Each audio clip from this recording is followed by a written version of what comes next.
জুমার দিনের প্রথম সুন্নত হচ্ছে জুমার দিনের ফজরের নামাজটা জামাতে পড়া। বিশ্বনবী বললেন জুমার নামাজের 15টা সুন্নত মুখস্থ রাখতে হবে। 1 নাম্বার সুন্নত ফজরের সালাত জামাতে পড়তে হবে। 2 নামাজ মুনাফিকদের কাছে সবচেয়ে কঠিন, একটা হচ্ছে ফজরের নামাজ আর একটা এশার নামাজ। এক আলেমকে জিজ্ঞেস করা হলো ফজরের বাতাসটা এত ঠান্ডা আর স্নিগ্ধ কেন?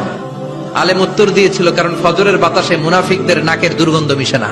ফজরের বাতাসটা স্নিগ্ধ, ফজরের সময় আল্লাহওয়ালাদের আনাগোনা, মুসল্লিদের আনাগোনা, ইসলামের পক্ষের শক্তির আনাগোনা। চিল্লায় বলেন ঠিক কিনা? জুমার দিনে সুগন্ধি লাগিয়ে যাওয়া সুন্নাত। বিশ্বনবী বলতেন এই দুনিয়ার 3টা জিনিস আমার কাছে সবচাইতে প্রিয়। হুব্বিবা ইলাইয়া মিন দুনিয়াকুম সালাস। 1 হচ্ছে আন-নিসা, নারীদেরকে আমি পছন্দ করি। 2 হচ্ছে আত-তিব, সুগন্ধি লাগাতে আমি পছন্দ করি।